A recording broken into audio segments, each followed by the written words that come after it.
मूर्तिजापुर में त्र्यंबकेश्वर में रिपोर्टिंग करने गए 3 पत्रकारों पर गुंडों द्वारा किए गए हमले के विरोध में मूर्तिजापुर के पत्रकारों ने उप विभागीय अधिकारी के माध्यम से मुख्यमंत्री को एक बयान लिखकर इस हमले के दोषियों के खिलाफ तत्काल सख्त कार्रवाई की मांग की है। 20 सितंबर 2025 को पत्रकार योगेश खरे, अभिजीत सोनवणे और किरण ताज त्र्यंबकेश्वर स्थित स्वामी समर्थ केंद्र के पास पार्किंग में समाचार संकलन के लिए गए थे। उसी समय कुछ गुंडों ने उन पर पत्थरों और लात घूंसों से हमला कर दिया।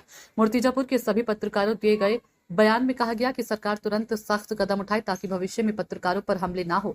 पत्रकारों पर हमले एक गंभीर मामला है और हमलावरों ने ऐसा करने की हिम्मत कैसे की, इस सवाल इस समय उठाया गया। धनराज सबकाल की रिपोर्ट।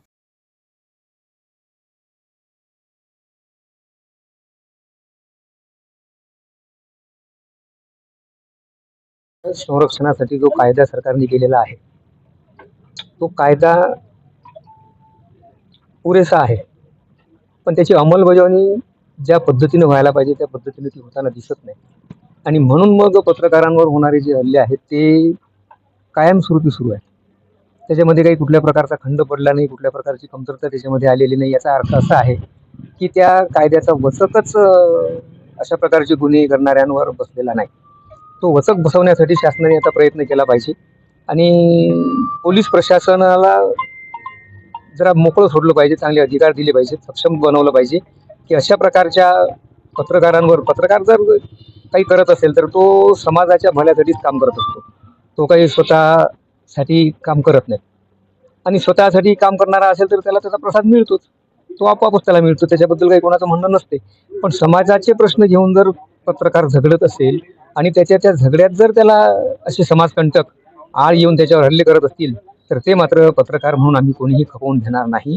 आम्ही पत्रकार संघटना कुठल्याही असोत, सगळे पत्रकार अशा ठिकाणी, सगळ्या पत्रकार संघटनांचे पत्रकार अशा ठिकाणी एकत्रित येऊन सक्षमपणे लढा देऊ, शासनाच्या विरोधात उभे राहू आणि शासनाला हा कायदा बळकटपणे अंमलबजावणी त्याची केली गेली पाहिजे यासाठी बाध्य करू। 20 सप्टेंबर 2025 रोजी त्र्यंबकेश्वर येथे वृत्त संकलन करण्याकरिता गेलेल्या वृत्तवाहिनींच्या पत्रकारांवर तेथील काही गुंड प्रवृत्तीच्या इस्मांनी जीवघेणा हल्ला केला, ज्याच्या मध्ये तिघही पत्रकार गंभीररित्या जखमी झाले। ज्यावेळेस त्यांच्याजवळ कॅमेरे आहेत, त्यांच्या गाड्या लागलेल्या आहेत मोठ्या मोठ्या, आणि हे माहिती आहे की हे पत्रकार आहेत, हे वृत्त संकलन करण्याकरिता आलेले आहेत, असं असताना देखील त्यांच्यावर जीवघेणा हल्ला करणे म्हणजे कुठेतरी हा लोकशाहीवर हल्ला करण्यासारखा आहे। आणि अशा ह्या गावगुंडांना किंवा या माफियांना आपल्या जे काही नियम आहेत किंवा जे कायदे आहेत त्याची कुठलीही भीती राहिलेली नाही आणि म्हणून वारंवार पत्रकारांवर असे जीवघेणे हल्ले होतात। मागे एका पत्रकाराला गाडीखाली चेंगरून ठार मारण्यात आलं। अशा मोठ्या प्रमाणात पत्रकारांवर सातत्याने हल्ले होतात। पत्रकार आपले जीव धोक्यात घालून जनतेचे प्रश्न, त्याचे काही स्वतःचे प्रश्न नसतात, परंतु तो जनतेचे प्रश्न किंवा राज्याच्या आणि राष्ट्राच्या हिताच्या आड येणारे ज्या काही गोष्टी आहेत त्या उजागर करतो, त्या शासनासमोर नेण्याचा प्रयत्न करतो, जनतेसमोर आणण्याचा प्रयत्न करतो। आणि असं असताना देखील त्याच्यावरच असे जीवघेणे हल्ले होत असतील तर कुठेतरी आपण शासन म्हणून कमी पडत आहात असं आम्हाला शासनाला आता म्हणावं लागेल। त्यामुळे येणाऱ्या काळात असा हल्ला कुठल्याही पत्रकारावर होणार नाही।